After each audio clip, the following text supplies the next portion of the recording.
بسم اللہ الرحمن الرحیم۔ پاکستان کا آئین، قادیانی اور ایک میڈیا اسکالر خدام ختم نبوت کی مسلسل قومی جدوجہد کے نتیجے میں پاکستان کی نیشنل اسمبلی نے قادیانی مسئلے پر طویل غور و خوض کے بعد 7 ستمبر 1974 کو قادیانیوں کے غیر مسلم اقلیت ہونے کی قرارداد متفقہ طور پر منظور کی۔ اسلامیان پاکستان اس آئین کو تسلیم کرتے ہیں، جبکہ ان کے بالمقابل 180 ڈگری کے زاویے پر قادیانی کیمپ ہے، جنہوں نے اس آئین کو آج تک تسلیم نہیں کیا اور وہ اس آئین کے خلاف مسلسل سازشیں کرتے رہے ہیں۔ ایک میڈیا اسکالر قادیانیت کے حوالے سے مختلف ایشوز اچھالتے رہتے ہیں۔ آئیے آج ہم دیکھتے ہیں کہ آئین پاکستان کی روح سے وہ کس کیمپ میں کھڑے ہیں۔ نمبر 1، قادیانی آئین پاکستان کو تسلیم نہیں کرتے اور قادیانیوں کو غیر مسلم اقلیت قرار دینے کے تناظر میں یہ میڈیا اسکالر بھی کہتے ہیں کہ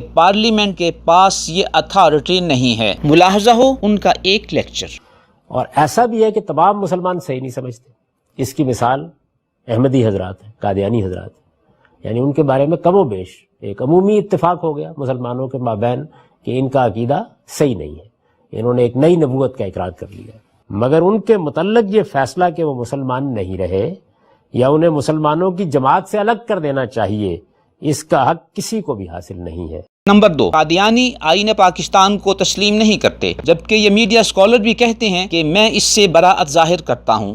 تو یہ بیچارے جن کا یہ آپ مقدمہ بیان کر رہے ہیں، یہ تنہا اگر تو مجرم قرار دینا ہے تو میں اس سے براعت ظاہر کرتا ہوں۔ ناظرین فیصلہ کریں کہ پاکستان نیشنل اسمبلی کے اختیارات پر سوال اٹھانا اور قادیانیوں کو غیر مسلم اقلیت قرار دینے کے فیصلے سے براعت ظاہر کر کے یہ میڈیا اسکالر کس کیمپ میں کھڑے نظر آتے ہیں، اسلامیان پاکستان کے کیمپ میں یا قادیانیوں کے کیمپ میں۔ نمبر 3، میڈیا اسکالر نے اپنی کتاب مقامات صفحہ 224 پر پارلیمنٹ کی بالادستی کے عنوان کے ذیل میں لکھا ہے کہ اسلام اور جمہوریت دونوں کا تقاضا ہے کہ پارلیمنٹ کے فیصلوں کے سامنے عملاً سر تسلیم خم کر دیا جائے۔ وہ آگے چل کر لکھتے ہیں کہ اس میں صرف ایک استثناء ہے اور وہ یہ کہ مجھے خدا کی نافرمانی کا حکم دیا جائے، اس صورت میں البتہ میں اس فیصلے کو عملاً بھی رد کر سکتا ہوں، بلکہ میرا فرض ہے کہ رد کر دوں۔ ملاحظہ ہو مقامات صفحہ 225۔ کیا میڈیا اسکالر اپنے فالوورز کو بتا سکتے ہیں کہ پاکستان نیشنل اسمبلی نے 7 ستمبر 1974 کو قادیانیوں کو غیر مسلم اقلیت قرار دیا؟ آپ نے پارلیمنٹ کے اس فیصلے کے سامنے سر تسلیم خم نہیں کیا، بلکہ اس کے خلاف مسلسل لابنگ کر رہے ہیں۔ کیا میڈیا اسکالر اپنے فالوورز کو بتائیں گے کہ پارلیمنٹ نے قادیانیوں کو غیر مسلم اقلیت قرار دے کر آپ کو خدا کے کس ارشاد کی نافرمانی کا حکم دیا ہے کہ آپ آئین کے ایکٹ 1974 کو تسلیم کرنے کے لیے آمادہ نہیں ہیں، بلکہ مسلسل اس کے خلاف لابنگ کر رہے ہیں؟ محترم ناظرین، اب ہم آپ کو ایکٹ 1974 آرٹیکل 260 کی اس شق نمبر 3 کی طرف لے کر چلتے ہیں۔ اس شق میں ہے ایسا شخص جو خاتم الانبیاء حضرت محمد صلی اللہ علیہ وسلم کی حتمی اور غیر مشروط ختم نبوت کو نہیں مانتا یا لفظ کے کسی بھی مفہوم اور وضاحت میں حضرت محمد صلی اللہ علیہ وسلم کے بعد نبی ہونے کا دعویٰ کرتا ہے یا ایسے دعوے دار کو نبی یا مذہبی مصلح مانتا ہے، اس آئین یا قانون کے مقاصد کے لحاظ سے وہ مسلمان نہیں ہے۔ ملاحظہ ہو قادیانی مسئلے پر بحث کی سرکاری رپورٹ صفحہ 2949۔ محترم ناظرین، آرٹیکل 260 کی اس شق نمبر 3 کے خلاف میڈیا اسکالر کے مسلسل پروپیگنڈے کو تعزیرات پاکستان 295A کس نظر سے دیکھتی ہے؟ اس میں ہے ایک مسلمان جو عقیدہ ختم نبوت جیسا کہ اس کی وضاحت آرٹیکل 260 کی شق 3 میں کر دی گئی ہے کہ منافی کوئی اعلان کرتا ہے یا عمل کرتا ہے یا تبلیغ کرتا ہے تو وہ اس دفعہ کے زیر تحت قابل تعزیر ہوگا۔ ملاحظہ ہو قادیانی مسئلے پر بحث کی سرکاری رپورٹ صفحہ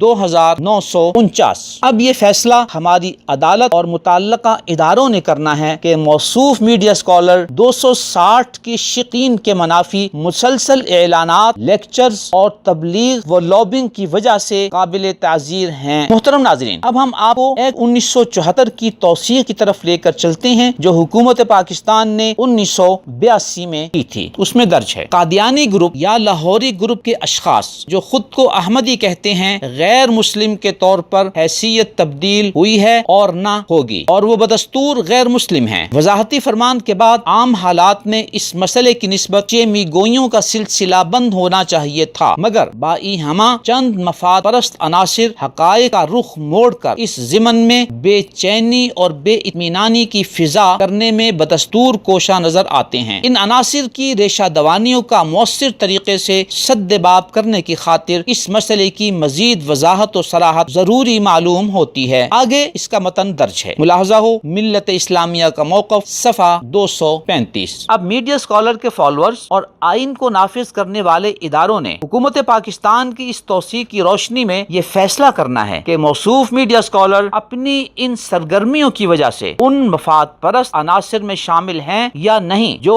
حقائق کا رخ موڑ کر اس ضمن میں بے چینی اور بے اطمینانی کی فضا پیدا کرنے میں بدستور کوشش کرتے نظر آتے ہیں۔ الغرض ایکٹ 1974 آرٹیکل 260 تعزیرات پاکستان 295A اور 1982 کی اس توثیق کی روشنی میں میڈیا اسکالر کے فالوورز کو یہ اندازہ لگانا زیادہ مشکل نہیں ہے کہ میڈیا اسکالر اسلامیان پاکستان کے کیمپ میں کھڑے ہیں یا قادیانی کیمپ میں۔